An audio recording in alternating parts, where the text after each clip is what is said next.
वंदे पुरुषोत्तम। आलोचना प्रसंग भाग 4 से 8 सितंबर सन 1942 की श्री श्री ठाकुर जी से वार्तालाप। प्रातः श्री श्री ठाकुर मातृ मंदिर के बरामदे पर बैठे हैं। श्रीसदा, वीरेंदा, पंचानन, विश्वास, सनतदा, देवी भाई आदि अनेक व्यक्ति निकट में बैठे हैं। श्री श्री ठाकुर प्रसन्न चित्त हो बातें कर रहे हैं।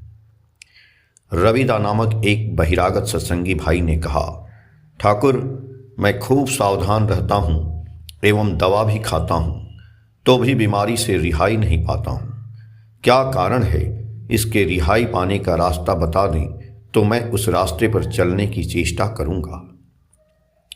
श्री श्री ठाकुर जी बोले, कैसी बीमारी है? रविंदा बोले, मेरी बीमारी का कोई अंत नहीं है, फिर भी मेरी प्रधान बीमारी है कि जो कुछ भी मैं खाता हूँ वह पचता नहीं है।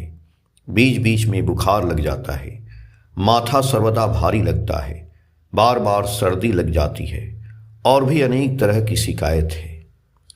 श्री श्री ठाकुर जी बोले, अपने शरीर के संबंध में अधिक सोचा मत करो।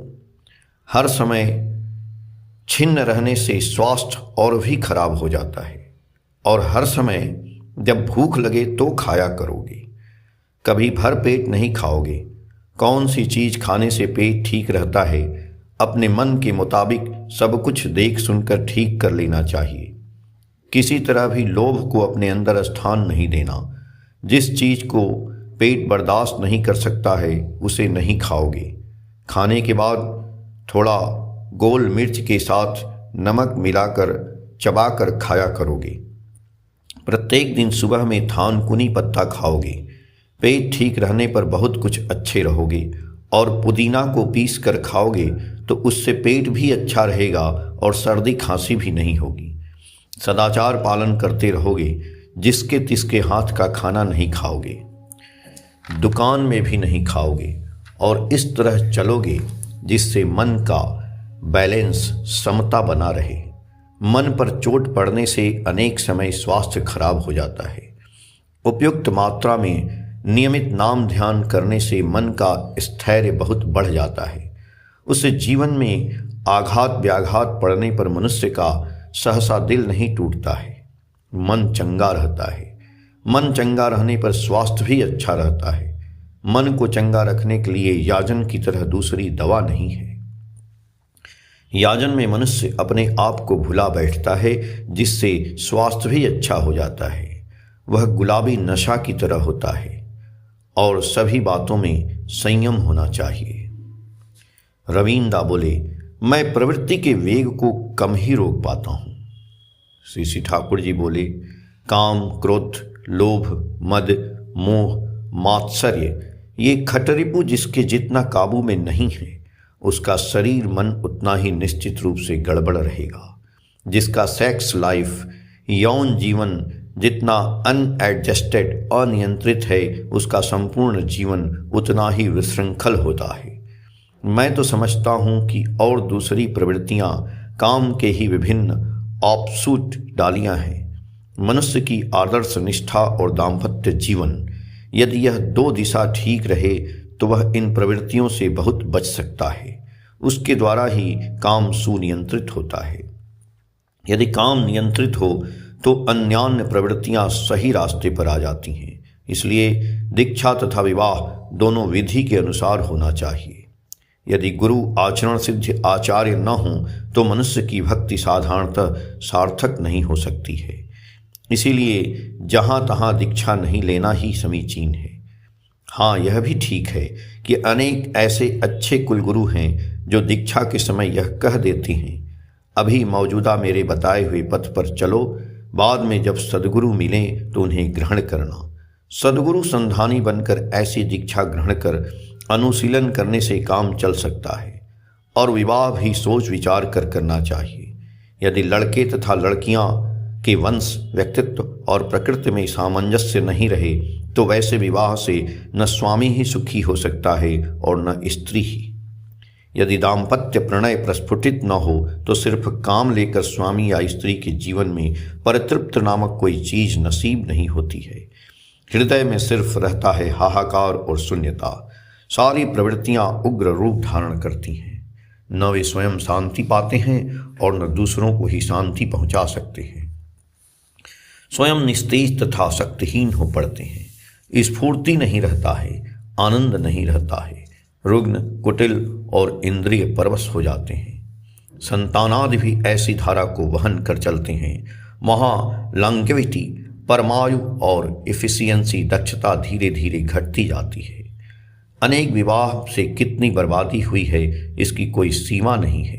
सोने का संसार शमशान हो गया है। रवींद्र बोले, आपकी बातें से ही मैंने अपनी शारीरिक अस्वस्थता का कारण बहुत कुछ समझ लिया है। यदि किसी का विवाह कहीं विधि के अनुसार नहीं हुआ हो तो वहाँ क्या होगा अथवा क्या करना होगा। श्री ठाकुर जी बोले, मेरे कहने का मतलब यह है कि इतने दिनों से तुम अपनी स्त्री की प्रकृति के संबंध में मोटा मोटी जानते हो। वह जो है सो तो है ही, तो उसके अतिरिक्त और कुछ उससे एक्सपेक्टेशन, प्रत्याशा नहीं रखो। दुर्व्यवहार के लिए मन को प्रस्तुत रखो, पर दिल में उसके प्रति कोई आक्रोश पोषे मत रखो। सहानुभूति सहित समझकर देखो कि उसकी जन्म कर्म प्रकृति ने ही उसको ऐसा बनाया है, इसलिए उसको सभी उस तरह परिचालित कर रहे हैं। अस्तु, यदि वह तुम्हारे साथ बुरा व्यवहार करे तो भी उससे तुम सॉफ्ट, आहत मत हो। कहने का मतलब यह है कि वह जो कुछ क्यों न करे तुम उसकी कोई मिन्हा मत दो। तुम सदैव व्यवहार करो।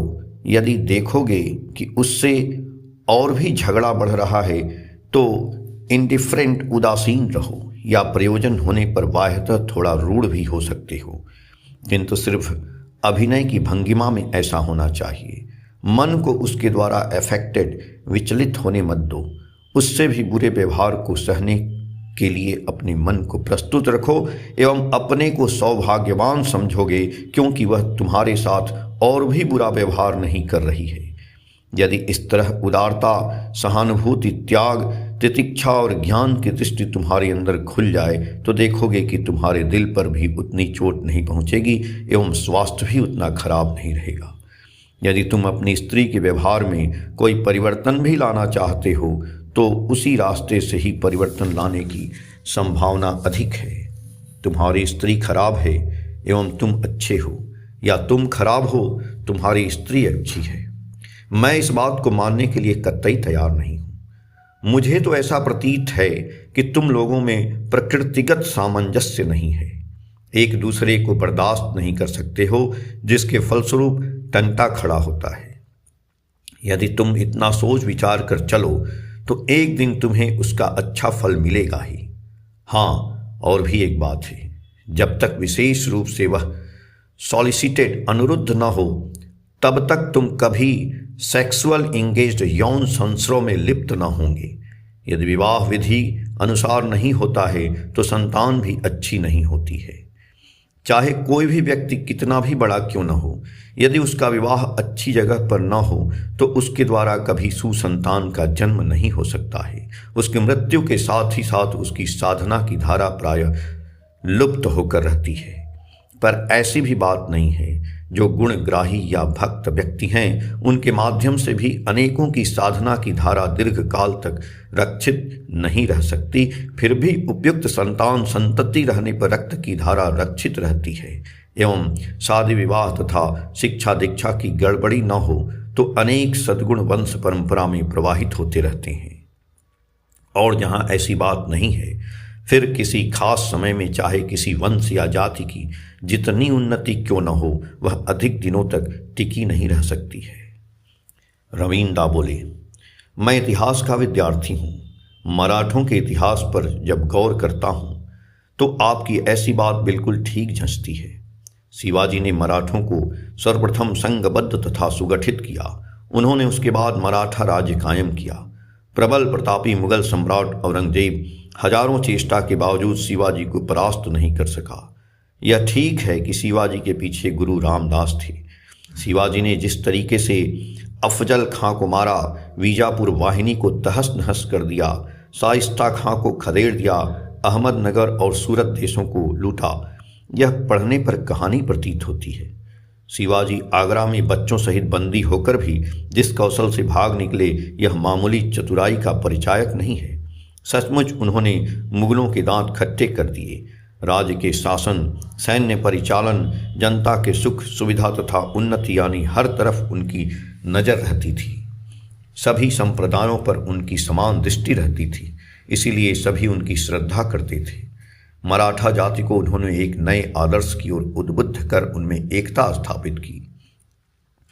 पर शिवाजी के पुत्र संभाजी में वैसा चरित्र बल नहीं था, जिसके फलस्वरूप शिवाजी की मृत्यु के बाद ही मराठा शक्ति का मुगलों के हाथ से हास होने लगा। संभाजी के बाद शाहू राजा हुए एवं बालाजी विश्वनाथ उनके पेशवा या प्रधानमंत्री बने। बाद में चलकर विश्वनाथ ही मराठा राज के सर्वे सर्वा बन गए। उनके लड़के प्रथम बाजीराव खूब कर्मठ थे। इसके बाद पेशवाओं की चलती आरंभ हुई। प्रथम बाजीराव के लड़के बाजीराव खूब अर्थलोभी थे और इनके बाद से ही मराठों के बीच आदर्शवाद और एकता की कोई प्रेरणा नहीं रही। उसके बाद पानीपत की तीसरी लड़ाई आरंभ हुई। इन कारणों से मराठों की शक्ति क्षीण होती गई और पुनः उठ नहीं सके। इसीलिए जब उपयुक्त अधिकारी नहीं रहें तो कुछ भी अस्थायी नहीं हो सकता, इसमें कोई संदेह नहीं। किंतु रीति अनुसार विवाह करने पर कोई भी व्यक्ति उपयुक्त संतान का अधिकारी बन सकता है। क्या निश्चित होकर इसके संबंध में कुछ कहा जा सकता है?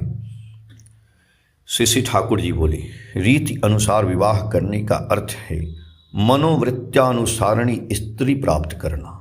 यदि स्त्री मनोवृत्त्यानुसारणी हो तो गर्भस्थ संतान में स्वामी के सद्गुण मूर्त होने की संभावना अधिक रहती है। आलोचना प्रसंग भाग 4 की पेज संख्या 13 से 17 तक। जय गुरु।